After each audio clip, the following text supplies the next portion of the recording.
All right, hello. So I'm Denho, and I have Dessa here to help commentate. And this is SaGa Emerald Beyond. And yeah, let me just explain real quick kind of like what kind of game and category we're talking about before we get started. So this is the SaGa series. It's a long series. It started with like Final Fantasy Legend games, and then there's SaGa Frontier and things like that. Maybe you know this is the latest game of the series, latest brand new game. So in this game we have 5 different characters, and like they have 5 different scenarios, completely like separate scenarios that you can play through. So in this case we're gonna run the Bonnie and Formina scenario. It's gonna be new game instead of new game plus, so we're gonna start from the very beginning. In some cases the new game plus run is like better, but in this case we do new game. And then we also have a little mod in use here. You can see it running here. Actually a mod that I made myself. And this is just to like speed up a lot of the cutscenes and the UI and some things like that to make it a more comfortable speedrun. But with that, you know, hopefully everybody just about understand what we're doing here, so we can get started. So, okay, 3, 2, 1, go. Officer Franklin, Officer Blair, moving out. All right, so as mentioned, every character has like its own little scenario, and this scenario in particular kind of kicks it off right away, shifts into high gear, and goes real fast. At the very beginning, we have these characters, Bonnie and Formina, who are like police officers who just finished police academy. They're supposed to be just patrolling around a capital city for now, but they realize that there's this shady blonde guy walking around, and they're like trying to check, oh, what is he doing there? He hides in a manhole cover, but turns out that manhole cover is like a portal to other worlds. So they chase him down in there and end up in this jungle area. Just like as some cliff notes to what we're about to do, because at the very beginning of the game, we're immediately getting introduced into several battles. And the SaGa series is kind of known for like very intricate and very different battle systems between different iterations. In this case, in SaGa Emerald Beyond, we have the timeline system, meaning that it is a turn-based game. You choose your actions at the start of it. Before the turn starts, the enemy has chosen their actions. But you see on the bottom, there's this huge timeline with, I think it was 12 slots, and every character occupies 1 slot of this timeline. And along that timeline, you can see who acts in which order, who's doing which attack. You see what attacks the enemies are doing, and you can choose your own attacks according to what they do and what the timeline placement is. It's important to note that in every turn you have a certain amount of BP, battle points, mana, AP, whatever you want to call it. There are a lot of comparisons to that. And every action you choose utilizes a certain amount of BP. So a big part of this is just making sure that the BP management is on point, that we utilize the skills that we want to use and the strongest skills we can be using. Right here, we immediately get introduced to 2 extra party members as well, 3 extra party members. 3 cats, all considered monsters in this game. We ditched 2 of them because they're not that useful, but the 3rd cat immediately comes with some skills that are actually really, really useful for the run, because they shift our character on the timeline around quite a bit, and one of them is actually just generally really, really strong. Now, for skills themselves, you see that there are these green and red bars. And what I'm about to explain, that counts for both your own party and the enemies as well, because they play by the same rules, like beat for beat. Every move has its own little like combo range. You see the green bars that go either just directly under the portrait, or they like move around a little bit to the right or to the left. They shift the character around a little bit. And if the green bars of your own party or the red bars of the enemy party connect in any way, then a combo is initiated. Combos are really essential because we deal a little bit more damage with them, but more importantly, we cannot miss our attacks during combos. So we're trying to do combos as much as possible. So you're seeing here, Den was able to use a 3-person combo. Same here, maybe a 2-person combo would even be... Okay, we're going for a 4 combo here. I'm counting on you. Yeah, that's enough. So actually, you know that a combo is going to kill if they say like some kind of line at the start of it, like, oh, this will finish it, or in case of Formina, it's like, I'm counting on you In this case, one reason, like, just Formina and Bonnie would have been enough actually, but it's good that I included the cat in the combo, so I managed to absorb an ability from the monster, which is not like a super important thing, but it can come in handy. Basically, in this game, you have a bunch of different classes, or as they call it, races, and those cats are considered monsters. Monsters are able to absorb a random attack from an enemy that they were involved in killing. Like the plant got killed in a combo where the cat was involved in, so it was able to absorb its attack. So now we're getting into the first already really difficult fight, or I guess maybe not difficult, but it can really mess with you a lot. And we're getting introduced into our main mechanic here, which is the so-called showstopper. We'll get a little tutorial here about it because the game pretty like openly explains some of it. The showstopper here. It's very important that on the timeline we're trying to make sure that specifically Formina, who is the gun character here, but any other character can really go for it. We want to make sure that they're trying to have 2 spaces available on both sides. Like right here you see Formina has 2 spaces available on the left and 3 on the right. In total 5 spaces. That allows us to utilize all the remaining BP that we have not allocated yet, +1, into a huge combo of as many attacks as the character can utilize. Right now, it's actually really nice because we've gotten several potential showstoppers. We had 2 showstoppers from Formina, and now we have showstopper from the cat, which is one of the reasons why we actually utilize the cat, because counter kick specifically is a really, really good attack for showstoppers. But it also has the move Rush, which is generally a very good utility move. And we got Star Fixer from the plant. That's really nice. That can actually paralyze, and status elements are more likely to land if the enemy is low HP, but didn't get it this time. But I guess we get another, what we call a cat stopper. Yeah. If it's the cat doing the showstopper, we like to call it cat stopper. So you know, it's kind of slow to sit through these animations, but one advantage here is that the cat is going to be able to absorb this monster, and I can get something really good from here, potentially, hopefully. Yeah, every time you absorb a monster, there's like a few attacks that you could be absorbing. You can absorb multiple of the same attack as well. And for example, on the plant, we were actually looking to get Star Fixer, which we ended up getting. The Changed. dragon has 2 attacks that we're looking for, either Frigid Veil or Counter Kick, because there are lots of different types of attacks. You have attacks that are just like basic attacks that move you around on the timeline, or which are going to be really relevant for the showstoppers, so-called conditionals. Conditionals are usually really, really strong, but can only be used in response to either enemies' actions by so-called interruption of their move. It's more like interception because you just act before them real quick.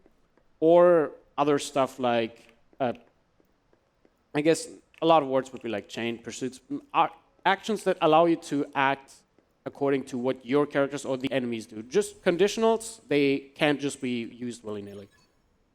Those conditionals are really strong, but a showstopper is able to utilize them regardless of their condition, which is going to be, especially towards the later part of the game, our main focus. We're going to try and get as many of these conditionals as possible and utilize them in our showstoppers as much as possible. Yeah, I would say, so the first world that we did like that, kind of jungle area, is actually like kind of a big reset point. It's like if I'm doing PB attempts, I have to reset there a lot. I actually had like pretty good RNG. It wasn't like ideal, but especially like last fight there, I was getting a lot of showstoppers and didn't have to re-attempt the fight. So I can actually very easily, if the timeline doesn't seem to be in my favor on the first turn, I can easily re-attempt. Everybody in my party will lose 1 LP, which, like, if I were to run out of LP, I would not be able to use them in combat for some time, which would be a huge problem. But they never really do. Like, I don't have to re-attempt that often. So particularly anytime the first timeline is like horrible, I'm just gonna re-attempt. I guess in regards to the story, because a lot of people, like, SaGa is a kind of niche series. Not a lot of people play it, especially in a Western audience. What we're doing right now, again, we are playing as Bonnie Formina, police officers who were initially trying to chase down a guy, and they ended up being transported to another world. And following that event, they realized that they have this kind of innate power, that they have a feeling of where they could be going. And this power is called Emerald Vision. It also allows them to travel between different worlds. You saw this like huge area initially with the jungle background, the next one with the dystopian background, where you have a path leading up to a door. We walked up to that door, and that door leads us to another world. In this case, we're in Avalon. Avalon is a fairly straightforward world. We have one fight against in a pub against these two dudes. We got the character Minstrel at the beginning of this area, who is a mech, and mechs are, I guess in the speedrun, especially useful for early game, because what's nice about mechs is that their stats are not developing as with any other character class, where like they get strong over time, get level ups and all that. But mechs just get their stats based off what equipment you give them, so you can immediately get a little bit of a head start with him and just have some nice techniques. Yeah, like in early game, you saw me like remove the other two cats from my party because they would like otherwise gonna clog up the timeline, and I don't want that. But All right, I didn't see that. well, it's not a big deal. They're not gonna kill me. Yeah, like as mentioned before, all the rules that apply to us in terms of combos, showstoppers and whatnot, they also apply the same to the enemy. So in this case, it wasn't a big deal that the enemy got a showstopper because they don't have many moves to use, they don't have many VP, and they also aren't really strong. But if we, for example, are unattentive during the final boss and he tends to get off like 4 or 5 attacks for free and guaranteed to hit, it's a reset. You're probably getting you're probably losing the fight. But what I was gonna say is that, like in this fight, for example, I've tried to do this with like a setup with less party members. That like Formina, I could get the showstopper, but it's way too like RNG. It's not very reliable. So then I decided, okay, I'm just gonna have these 4 party members focus on doing combos. It's gonna be a much more consistent strategy, and I can also just kind of use this 4-party setup for the next world as well. Later on, we're gonna like change the setup a little bit. So regarding the different character types or races in this case, we have humans predominantly in this category, and humans are able to kind of like, I guess within the confines of the SaGa series, it's called glimmering. They can, in battle, when using a move, by random chance, just get like an idea of, hey, like I have an idea for this type of move, let me try and use that, and then they use some kind of new move, which will become available for future, like from that point onward for future turns and battles. And you saw right there, Formina actually got something called a custom tech, which is something exclusive to humans. It's basically a glimmer, but it's just like a variation of a tech you're already using. So, for example, if you have a tech that causes, like just a regular shot, for example, it can turn into something that provokes the enemy, for example, instead, with the downside of dealing less damage, or just moves you on the timeline, something like that. So here we can see kind of the game really opening up. So now we have a wide selection of worlds that we can go to. But there is one specific world that we want to go to that will kind of make us a lot stronger than any of the other ones, so we can get that out of the way first. Something I also want to mention in the previous world is that you saw like a little puzzle. I actually just quit out of that, and it's like a really easy puzzle, but if you quit out of that, then it's like, oh, I couldn't do it, oh, too bad. Then the game actually gives you a different event after that and gives you a different party member. And that party member actually comes with like 2 different weapons, like greatsword and a one-handed sword, that are both like basically upgraded like twice compared to the like base level. So he's a really good party member to get at the start, and kind of like a little secret. And also, Bonnie, who's like one of the main characters in this, is not as useful. So I'm gonna just you know, ditch her. So it is called the Bonnie and Formina scenario, but from this one onward, we're not going to be seeing Bonnie anymore at all. She's just put in the support slot because Lancelot is just so much better. On top of having these really, really good weapons for this part of the game, he also comes with some really nice skills on top of that.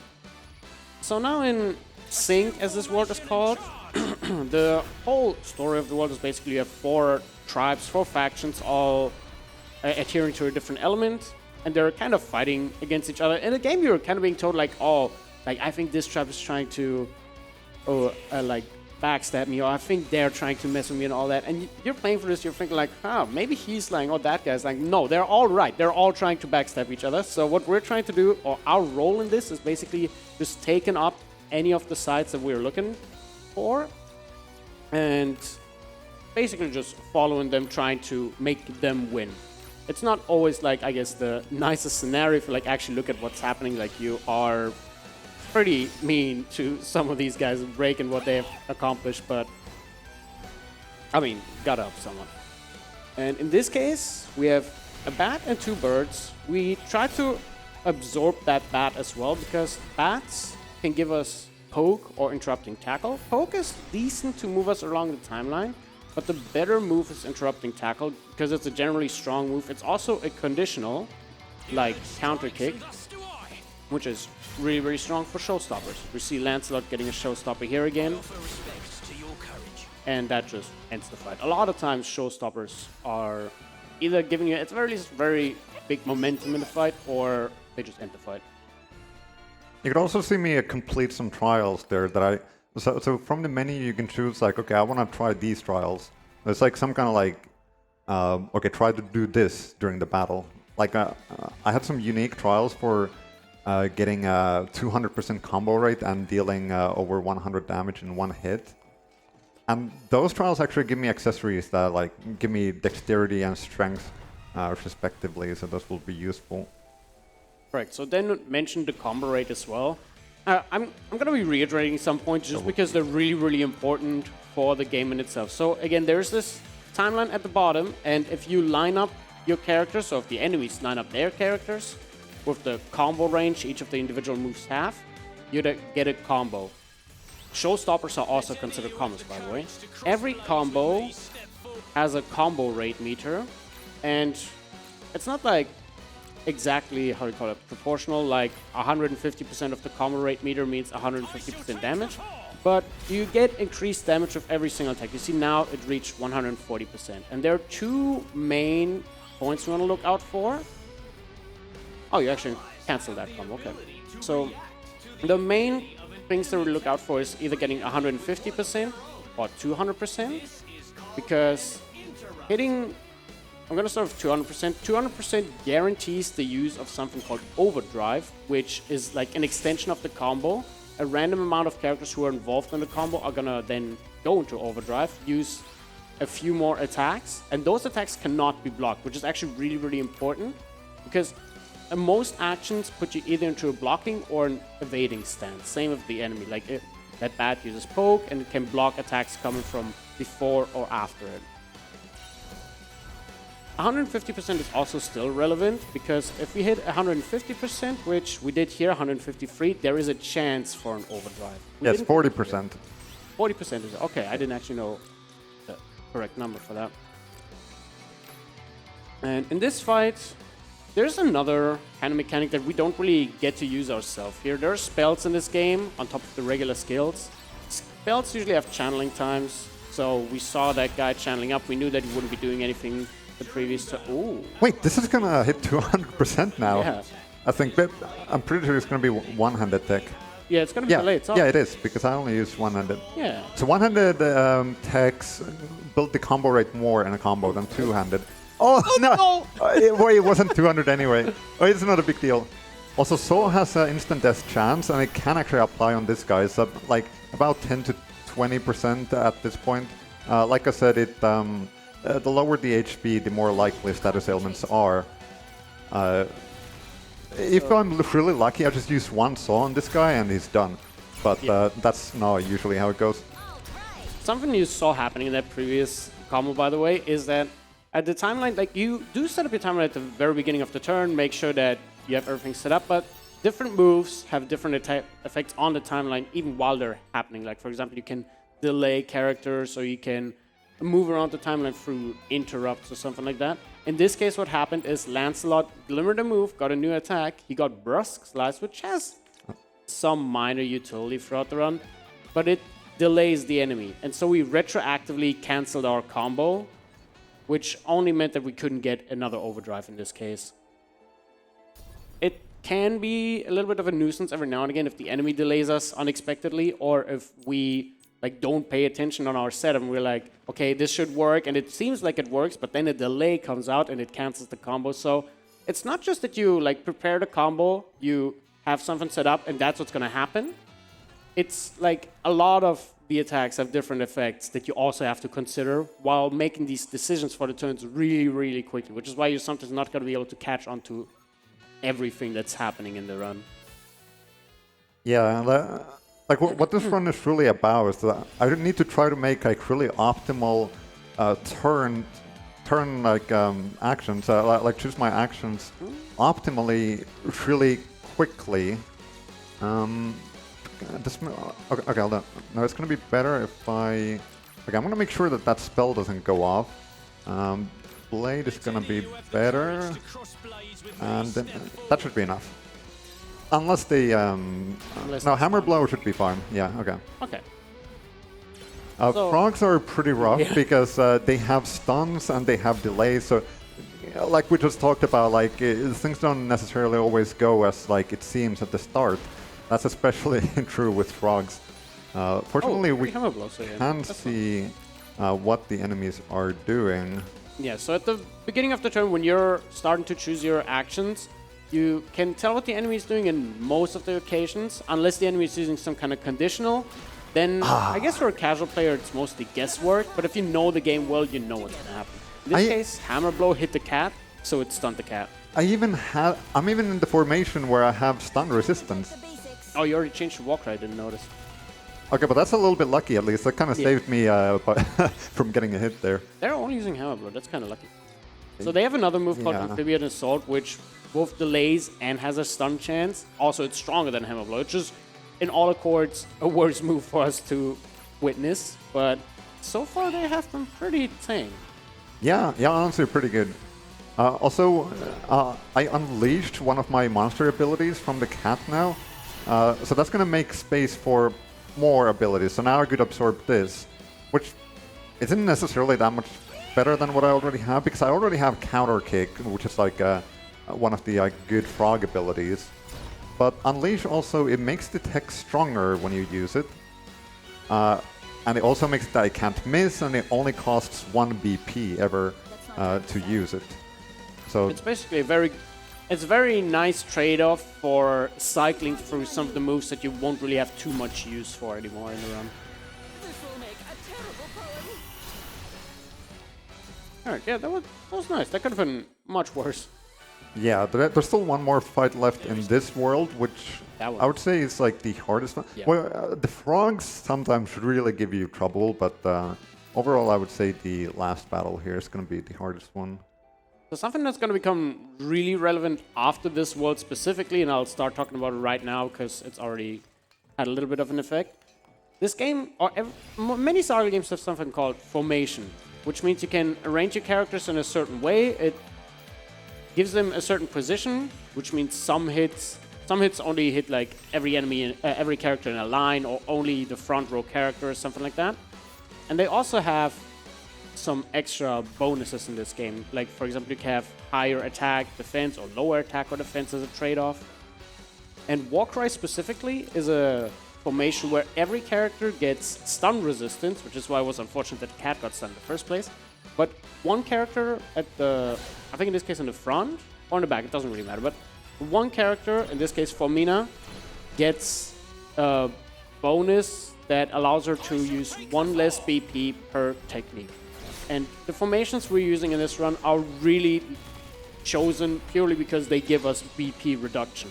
It's really, really good, and this world will give us a really, really good one for that. This is really good. That is really good. Yeah, you saw the first a turn on the previous fight, then immediately reattempted because the timeline wasn't really ideal.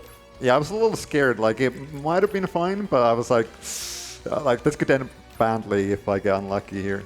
Yeah, and this fight is like especially a little bit annoying because those turnips, there are 2 turnips and 2 harpies. The turnips can use something called nudge, and nudge provokes you, which it's not a lot of damage that you take from that, but the problem with provoking is that you will not be able to focus on the enemies that you actually want to focus down on.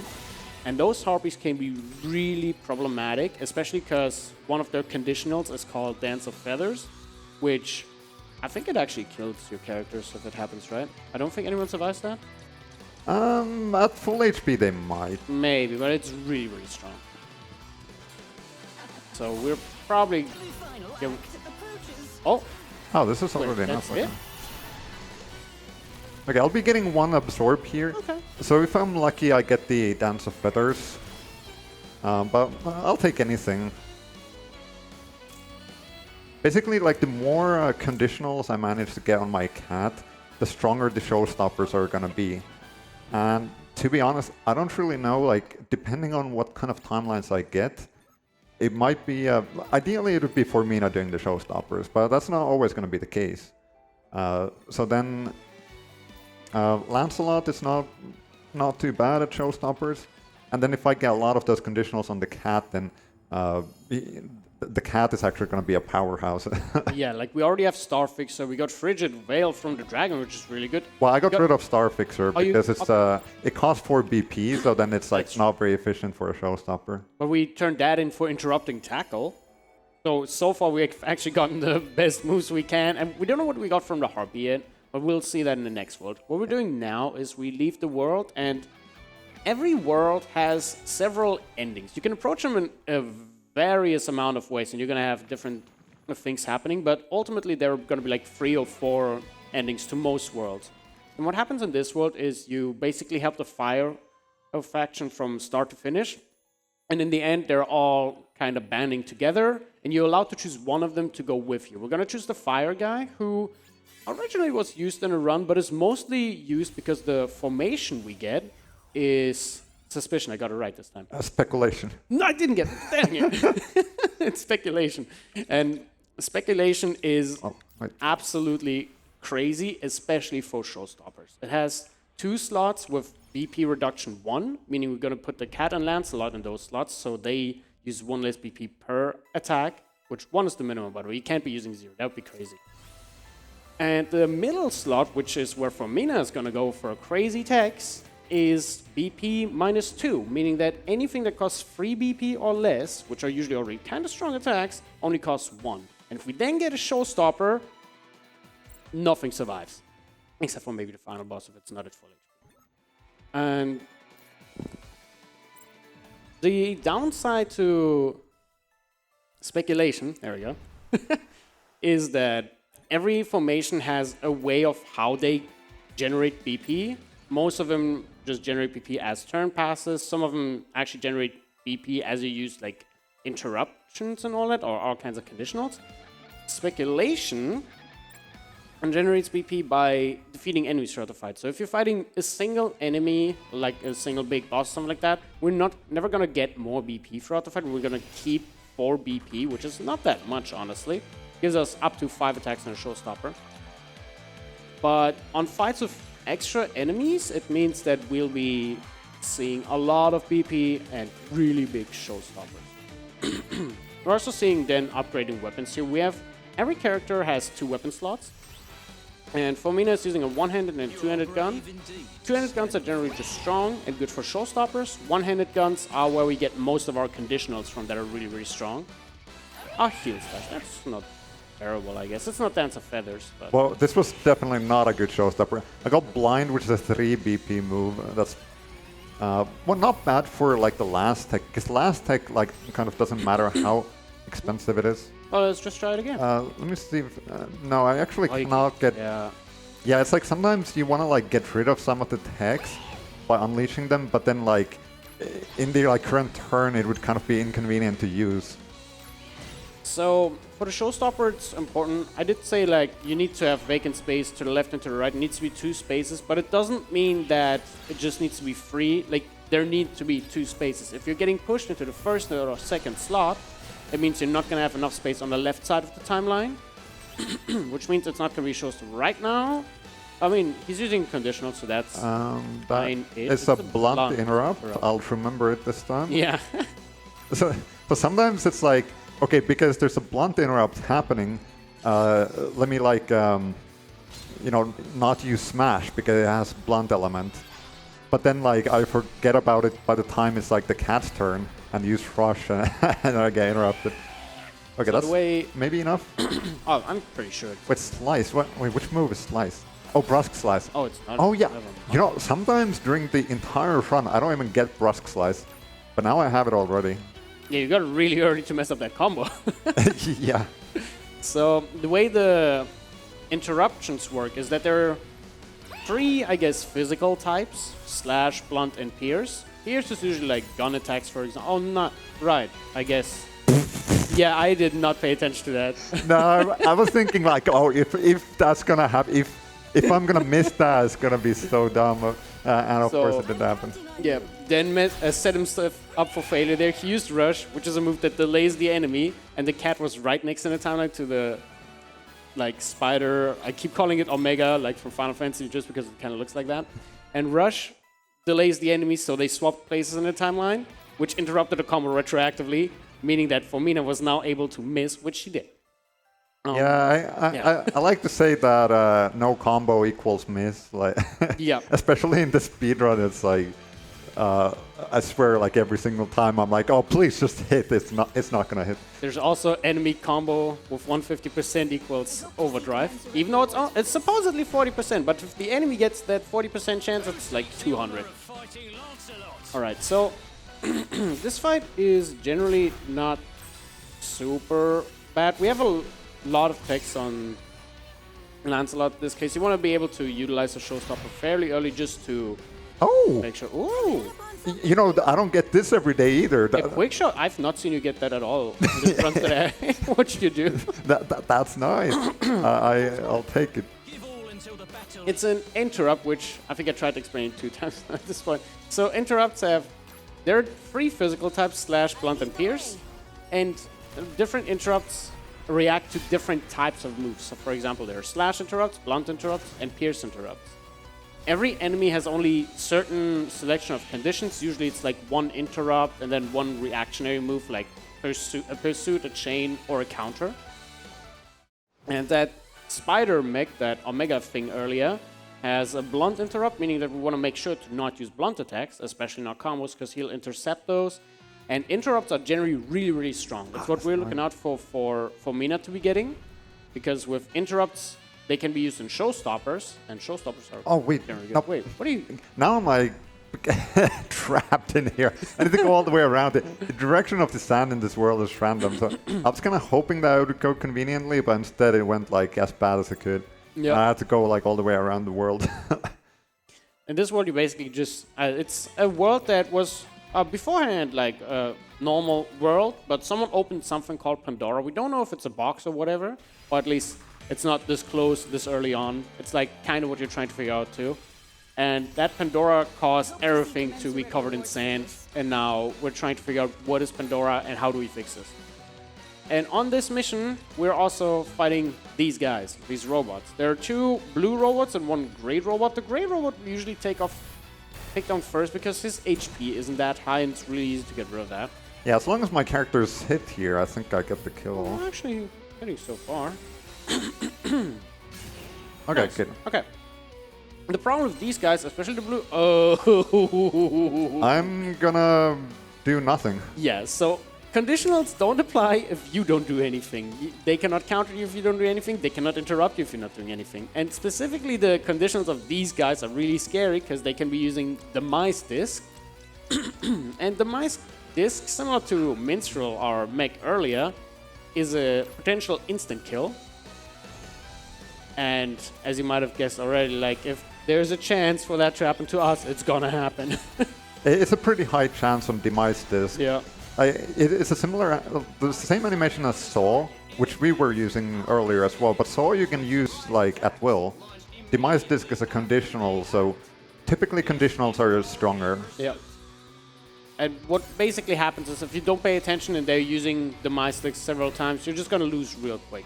Yeah, the problem is that, so Demise is pursuit. Now I could use a ranged attack to quell the pursuit, but if the other guy is targeting the pursuit on the guy that's like quelling it, then I would end up getting hit by it anyway. A big chain of action that just does not play out well for us. So this is actually getting a little scary here because he's now dead. If I get like really bad timelines here, this could. Oh, okay, no, it's fine. Sure. I get the perfect timeline instead. I'll take it. We move Formina one slot back, and now she gets a sword. Probably easy, and that is definitely gonna kill. You see so that's also a cool little thing about SaGa games. When you have these kind of combos, they just align the words back to back. So now we have a Gatling, Quick Thread, Rapid Sharp Fire. Theirs can be really funny and also really, really long. Once they take up the full screen, they just shrink down in size. And that takes us getting massive. Some of these attacks are really, really funny sounding. So there's going to be like another battle right after, and this battle is actually really scary. So, you know, explain. Yeah, so in this fight, what you first have this Dung Roller guy at the beginning of the timeline. It's an AoE move, and he can prevent you from combos because Dung Roller can cause a stink status effect on your party, which you're probably... Yeah, you saw it in 2 guys, which cancel the combo. Stinky characters cannot combo. They can Showstopper, which is a combo, but they can't do it with other characters. That was a really good custom tech. The idea of this fight is getting rid of all the enemies within by the end of turn 2, because once turn 3 starts, there's going to be... Nope. In turn 3, there's going to be reinforcements. There's going to be 1 snake slithering into the fight, which generally, I guess, it's not horrible in the sense of like you can still win the fight, but it loses a lot of time because of the extra animation, extra character on the time, and it also gives you worse time limits in general. That not stunning is good. Didn't get stunned. Ooh, counter kick gets activated. Okay. Okay, I think I'll be able to kill one of these guys here. Yeah, but there's gonna be reinforcements, so it's gonna be a decently long fight. Yeah, counterattacks are of course like unless you have provoked the enemy, which would guarantee targeting, it's gonna be like I'm just gonna hope that somebody's gonna target the one using counterattack, which isn't of course too unlikely. Wait, I don't have anything like that. No, I think you can just like have everyone act first, so it's not petrifying anyone. So the snakes can be a little bit of a problem because they have petrification, and petrification can do that. That sucks. Put the characters in stone, and when they're the rush didn't hit, so then like also Formina didn't act before, but also Formina missed anyway. Another petrification. So petrification is a problem because it basically ejects your character out of the party, out of the fight, but he's still clogging up the timeline. So there's just gonna be a random dead weight in the middle of the timeline, ruining everything you're trying to do. Okay. In this case, we got through it. It can be really, really annoying, but that actually worked out fairly nicely in terms of what ended up happening. Not a good fight, but we got out of it. Yeah. Regarding the general story, so what we're trying to do, you saw this little puzzle here. The guy that we followed around at the very beginning, he belongs to a group called Quistasium, which Bonnie cannot pronounce in any shape or form. So every time she just says like Quis Potassium or like all kinds of stuff. And someone from that group basically hands her a little, how do you call it, a frame to a so-called Ritgram puzzle. All these puzzles are called Ritgram puzzles. And our objective is to collect triangles or different shapes to solve this puzzle. And we do that by just finishing all kinds of worlds. Meaning that basically what you're trying to do in the Bonnie and Formina playthrough is you're just not finishing specific worlds, but just a certain amount of worlds. I think you need 8 triangles. Was it 8? I think that's... I don't know, like you need a certain amount of triangles, so you need to do that amount of worlds. All our worlds are, of course, specifically chosen. They don't always happen in the same order, but we're we have an optimal order that we try and want to see. For example, there's a world later on that we definitely want to see as late as possible, just because it's kind of difficult if we don't have the appropriate techniques. And in this case, we're using the Delta base specifically because this is one of the unique worlds where you can get 2 triangles, which is, it does exactly what it sounds like. It allows us to skip an entire world. So we really want to make sure that we get through Delta base. And it's funnily enough through an event that looks like it should be doing more in the game than it actually does. Like when I first did this, I was like, oh, is that like maybe leading up to a secret boss or something? But no. If you're not playing Bonnie and Formina, it's actually useless. But if you're playing Bonnie and Formina, you at least get to skip a world. And that's like about it. Yeah, I wanted to mention earlier, like, if it seemed like in the like world selection that I was just kind of like thinking there for a while. Yeah, that's because like the order in like where the worlds are or where the gates are is randomized, and like what worlds are available is also randomized. Well, up to this point, it's consistent. I can always do things in this order, but after this point, it's not going to be consistent anymore. On top of that, the descriptions don't strictly say like, oh, you're going to the Delta base or you're going to the jungle. They're, if you first play the game, you don't know what to make of it at all. And later on, there are going to be some very similar text, and you basically just need to figure out which one are you actually going for. Now we have a fight with 3 of these dung beetles, which is not terrible because they're not necessarily dangerous, but the problem is that they can, again, just like AoE you, use stink on you. I think I let this guy have a showstopper. Well, it's... Yeah, it's going to be fine. I'm trying to make sure that I get 1 kill turn 1, because that gives me a good chance then to finish the fight on the next turn. Do you need needles? Oh, they're even overdriving. Oh, topless. Nah, I'm going to be taking a lot of... Wait, oh, that actually killed already. I didn't... Oh, that wasn't even the showstopper yet. I didn't see that. Yes. It'll be fine. Yeah, like again, the fight isn't necessarily dangerous, really. It's just, it can be a little bit of a nuisance. We're trying to make sure that Lancelot gets a showstopper here. And as long as Needles doesn't hit him, he should be fine. Because Needles could stun him. Or kill him if both attack him. Yeah, I think we'll be fine now. Yeah. Also, I find it kind of funny that we have this character, Lancelot, who is like considered a knight of the round table. And it's just like a dude. Regular clothes, no armor. He's just like a random guy you could meet on the street. Maybe talking a bit more like Destiny-ish or whatever. It's like your neighborhood British office worker guy. Who just happens to be like a knight. Okay, that fight was kind of slow, but yeah, that fight is it's problematic. There's like a lot of things that they can do to disrupt you, and I didn't happen to get any like Formina showstoppers. Apparently, there's a lot of like variants that you can have in these fights. Like if you get Formina showstoppers, these fights can go really fast. Yeah. And then if you don't get them, then it can take quite some while, depending on what exactly happens. It's still really nice if we get like a cat showstopper or a showstopper of Lancelot, but the drop-off from a Formina showstopper to any other showstopper is already kind of massive, and not getting any showstoppers can also be pretty annoying.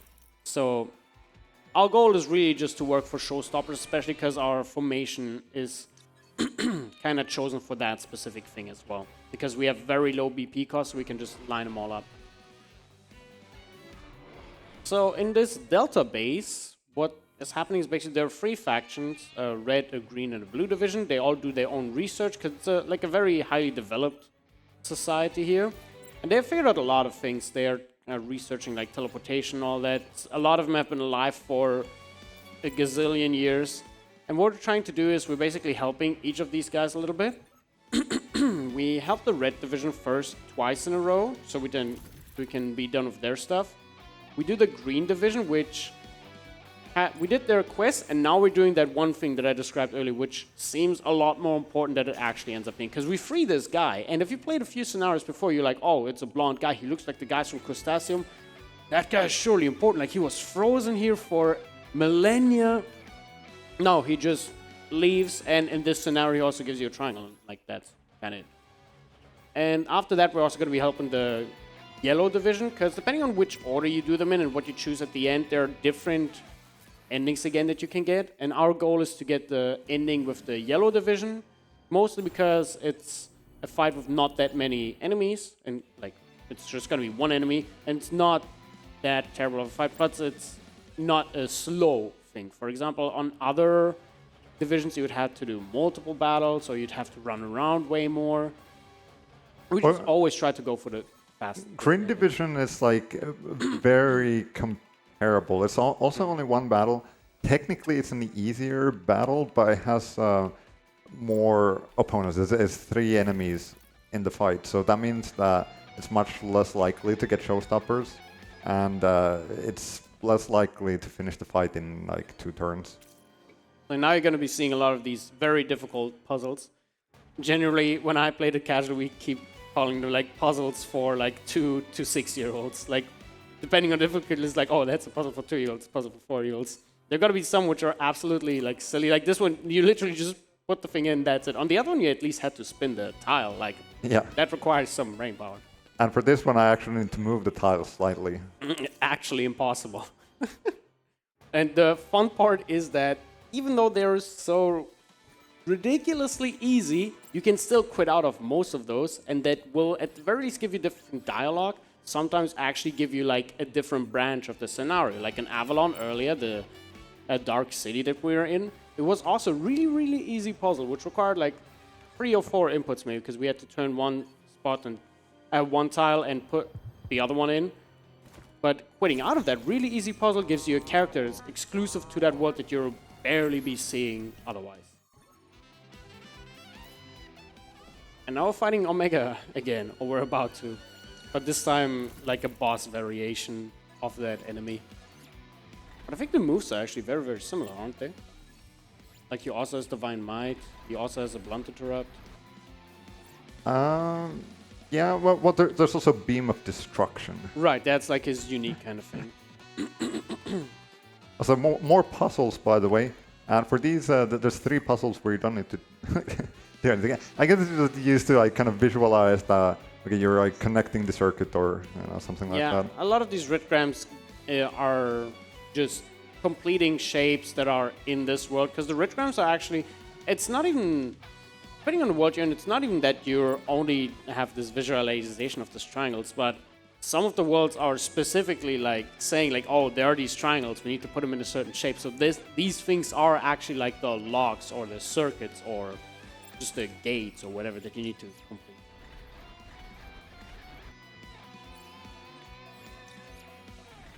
And now we're just moving around these elevators a little bit, because one of these things is not available right off the bat, so we just move around a little bit. We know where to go, of course. It's not random in this case, so we just walk around a little bit.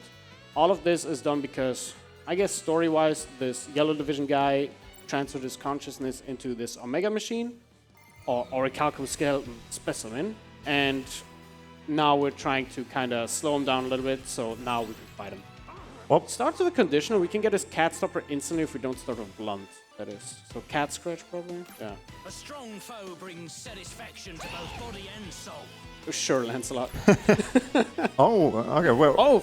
Wait, this is 3 different That conditionals. is really good combo. That's gonna be about as much damage as we can get right now. With the cat, that is. It's not Bonnie. Yeah, Formina. I mean, this is good for the cat, but for me, I could do over half of its HP at best. The guy also gets debuffs, which is pretty convenient. Maybe. Yeah, Friendship Bell moves him far enough. Okay, well, that's going to waste some of my BP from the showstopper, but... Yeah. To reiterate how showstoppers work, you basically have like whatever BP is remaining plus 1, that's what's going to be used. And the way the moves are selected is that it's using as many moves as it can from the selection, plus a 1 move that just like kind of depletes the timeline. Oh, not the timeline, the BP. So we're usually gonna be seeing like around 3 to 7 moves later on. Concentrate. Yeah, this is not looking very ideal right now, The but... late shot? Oh, not salvo. That's the beam of destruction. Bye-bye. something we didn't mention at all yet. So conditionals are actually, they're not as overpowered as we might have made them out to be so far. The fight's done, by the way, now. Conditionals can be quelled. Conditionals, of course, have like some preparation time. The conditions need to be met for that attack to happen, which means you can also interrupt conditionals. For example, if you're acting before the boss, in this case what happened is the boss acted before the cat. The cat was on Frigid Veil, which is a counter, right? Yeah. Yeah. But because the boss used a ranged attack, it was able to quell the conditional, where otherwise Frigid Veil had a chance to block the damage and counter instead. The quelling made it so that the conditional became useless. So it's not that you see a conditional, you're trying to scramble on, oh, what am I going to do now? You see the conditional, you have a chance to just nullify that, basically. And now we got Administrator Gold for a party. Most of the worlds hand you a party member at the end of it, like, yo, just like grab this guy and move on. Administrator Gold is again a mech, same as Minstrel earlier on, but he's actually going to be useful at the very tail end of the run. Wait, that is half of right home, right? Yeah. So this world is actually pretty interesting. It's rather unique in how we approach it. So it's a world which is just waging an endless war against chaos, interestingly enough.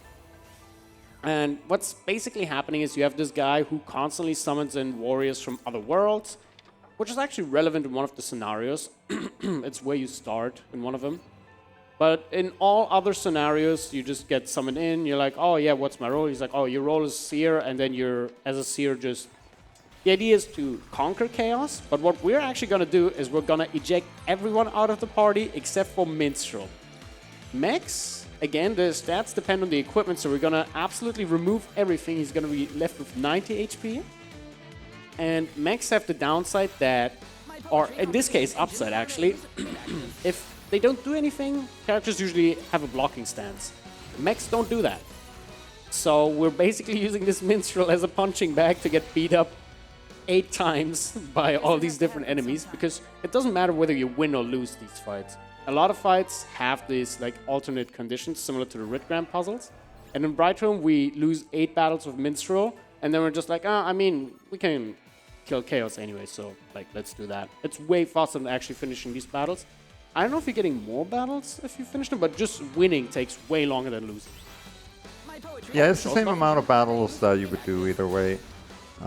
It'll be faster to lose, but another thing I should mention, if you, maybe you've wondered at this point, like, how do we kind of like keep up with our like levels, or like, how are we going to be strong enough for like the final boss or something like that? Well, generally, especially in this game, but also generally in SaGa games, there's like scaling systems, so enemies scale with you. And especially in this game,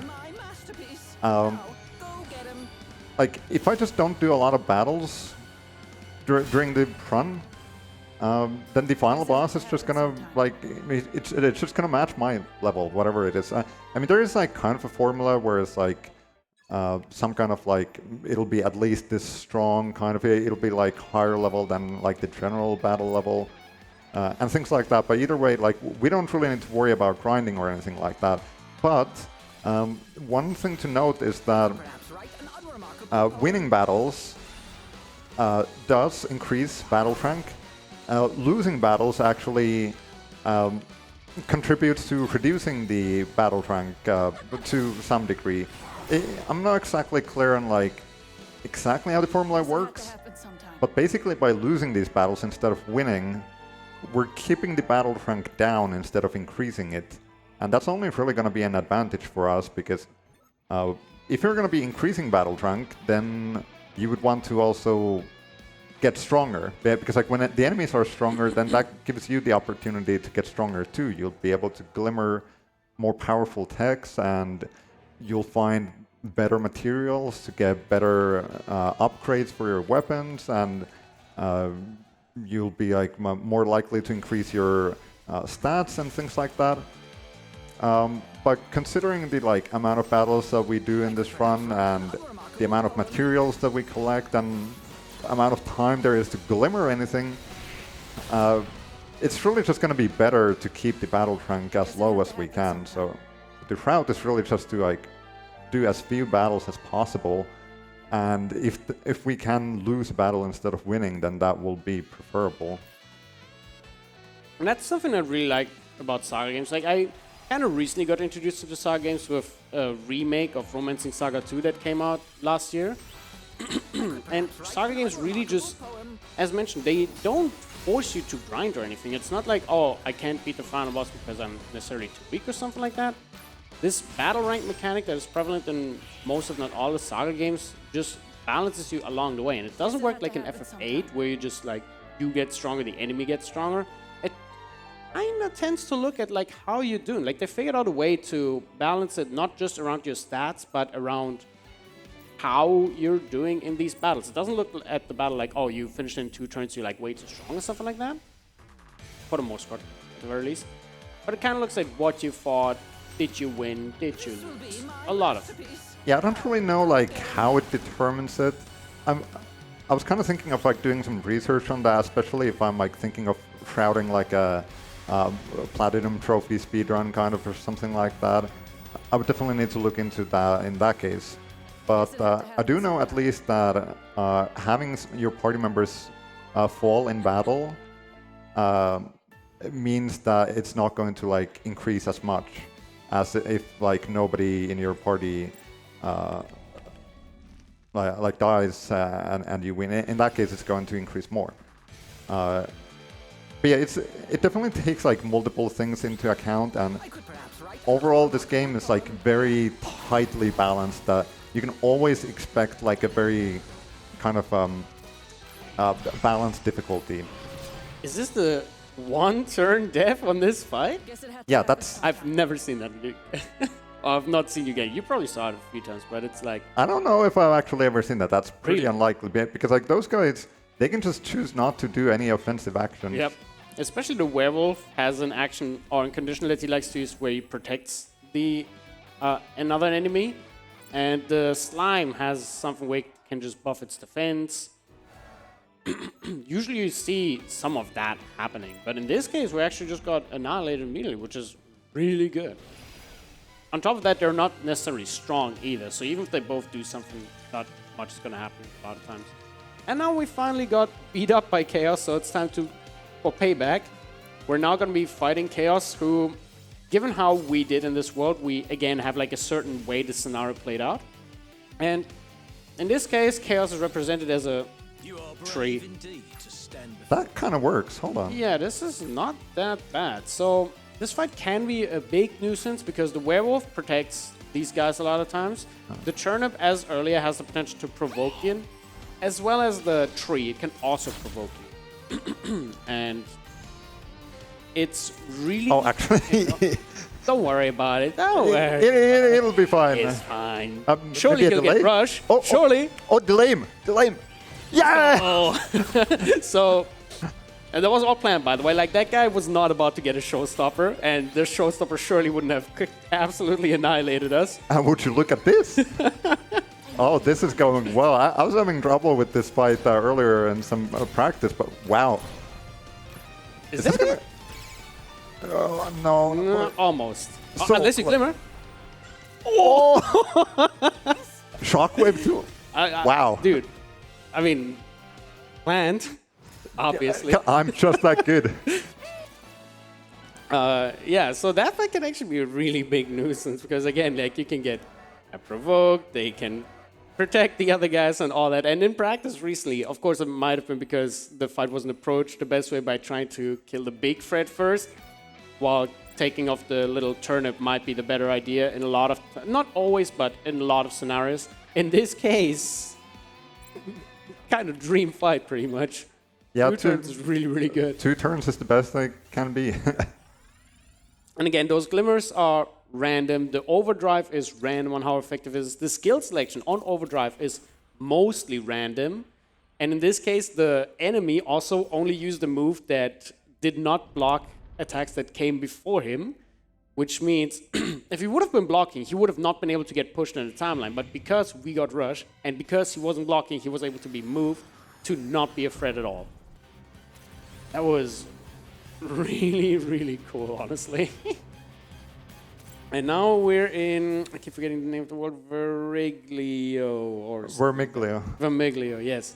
A bunch of triangles. And what we're trying to do here is we're basically trying to power up the world. You saw everything was lit up, and suddenly everything got shut down. You're like, okay, something must have happened. You're trying to investigate a little bit. And the idea of this world is just to reactivate all the triangle generators, because they basically figure out some kind of way of infinite energy. What we're trying to do now is when you glimmer actions, they get added to your skill list, but you can only have up to 8 skills available at the beginning of the fight. I specifically said it like that because if you glimmer something, you get it for that fight and you keep it for that fight, even if it exceeds the limits of 8 moves. But at the end of the fight, it then gets removed from the list and you can just add it, like, afterwards. And we got Shockwave on that previous fight, which was the only reason that it was a 2-turn fight. And Shockwave is actually a really nice move. Shockwave is a really nice move because it moves you back in the timeline by 2 spots. So it's, again, just another way to set up really well for the timeline.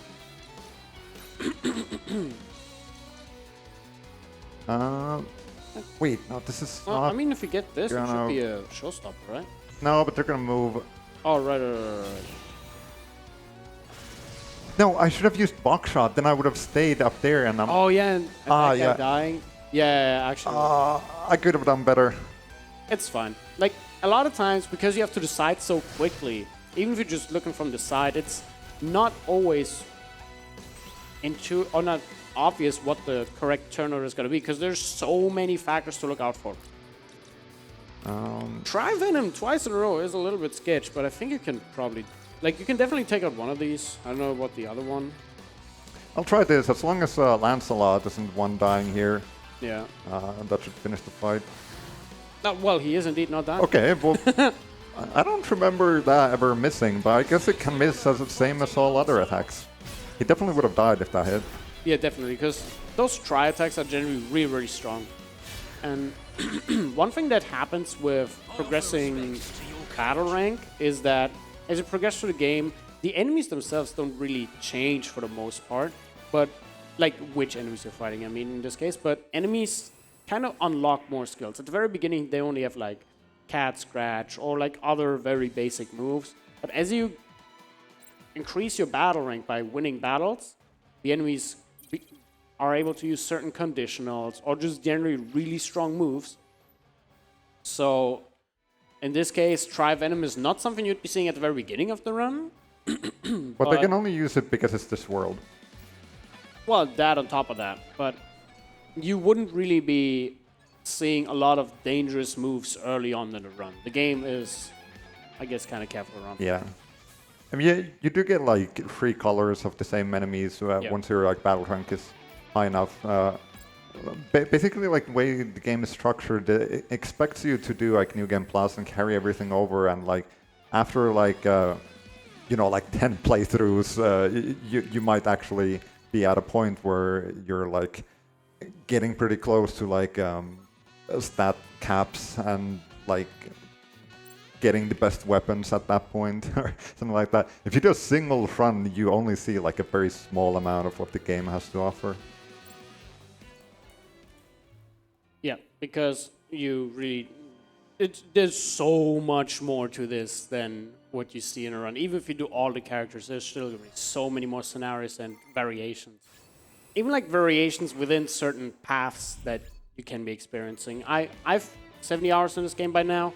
I still have one character to clear, and I still haven't seen like half of it. I feel like there's still so many bosses where you're just sitting there in the casual play for watching me play and be like, well, I wonder if he's gonna get that. So never mind. It's the same as the last 3 times. Just because it's also kind of hard to get some of these scenarios to work in the first place. For example, in this case, there are 3 different bosses you can see at the end of this world. I've done this world like 3 or 4 times. There's like a flying squirrel that you can fight, some demon, and I'm gonna call him mystery enemy number 3. A mystery enemy number 3, I've never seen it. I don't know how to call it. I don't know what to do for this. I don't even know what to change at this point. But in this case, to change from the squirrel, which can be a difficult fight, to the demon, which is the easiest of the 3, all you have to do is have seen that one cutscene that happened just now, because it kind of changes a little bit how the scenario plays out. In this case, it was like some, how do you call it, difficulties between the different parties of this world, and you have now seen that guy be a little shady, so you're gonna call him out on that, and then he's gonna be like, oh, I guess I'm gonna reveal my true form, and then he's just like some big demon. Actually, it wasn't that cutscene yet. That's comes later. I thought it was that one already. Oh, Yeah. man.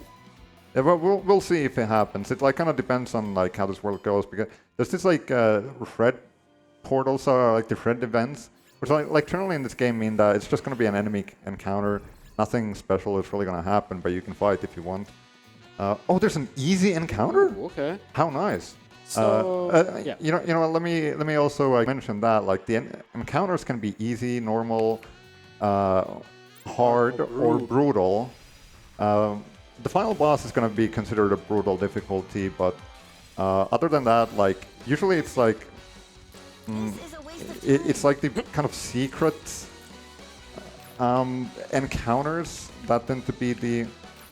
Isn't that a slash interrupt that he's using? Up. Isn't he using a slash interrupt? Yeah, I think it is, but it should be fun.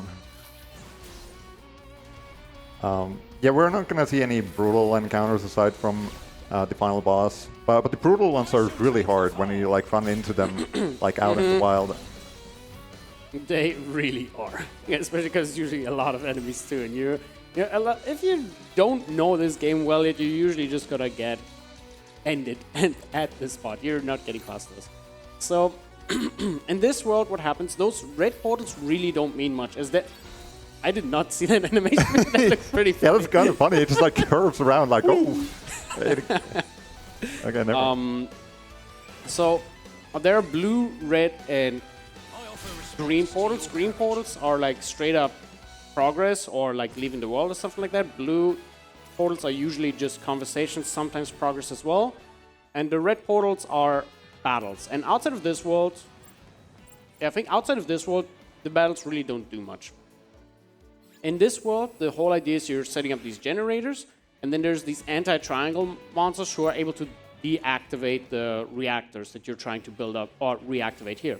So what we're trying to do is to make sure that these guys are, as much as possible, encased within activated zones, because that intercepts them in their attacks. If they're not in a zone, and they will deactivate reactors close by to them, which basically just reverts some of your progress.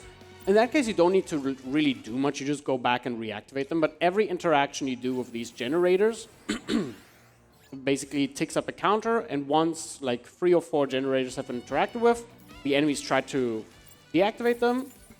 And whether they succeed or not, it will then cause them to move on to a different spot. Of course, the bigger your zone is, the more likely it is that they will spawn in a zone that intercepts them immediately. But earlier you saw that then actually took one of these encounters because that encounter was not in the zone, plus it was actually required for that side scenario. But mostly, like, we wanted to make sure that he is not intercepting with any of us, any of our plans here. In this case, that was actually pretty smooth. It can go a lot more annoyingly. Yeah, they didn't destroy any of them actually, which does mean that. Basically, in that case, I'm generally not going to get the boss fight that's preferable, but the main difference really here is that this boss will have kind of like an intro little like entrance cutscene, and if I feel like I have to re-attempt the fight, I have to watch it again. That's like the main reason I want the other boss, if I can help it. I guess he can also paralyze, potentially. Which Yeah, this boss is a little bit more troublesome in some regards. I do not have Bull Crush. yeah, I mean, it's kind of rare to get at this point anyway, I think. Something we didn't go over too well yet is that there are different races in this game, like humans, there are monsters, mechs, and a few other ones as well, plants. And every like race or type of character has certain weaknesses that they can have. For example, demons and plants are weak to slash. That sucks. That's not nice. Demons and plants are weak to slash attacks, which means that those will critically hit. They will break through potential defenses and just deal increased damage in general. Okay. Okay, this time it'll work. Oh, that cat is gone. Mm, Oh, what? Actually, never mind. I guess it was blocking. yeah. And now we have a Lancelot showstopper. Okay, I think I should be fine. It's a little bit scary if like turn 1 isn't like that good. Yeah. Oh. Okay, this looks. Well, as good. long as she doesn't get hit, yeah, maybe I'll play it safe like this. Yeah. Okay, that's good.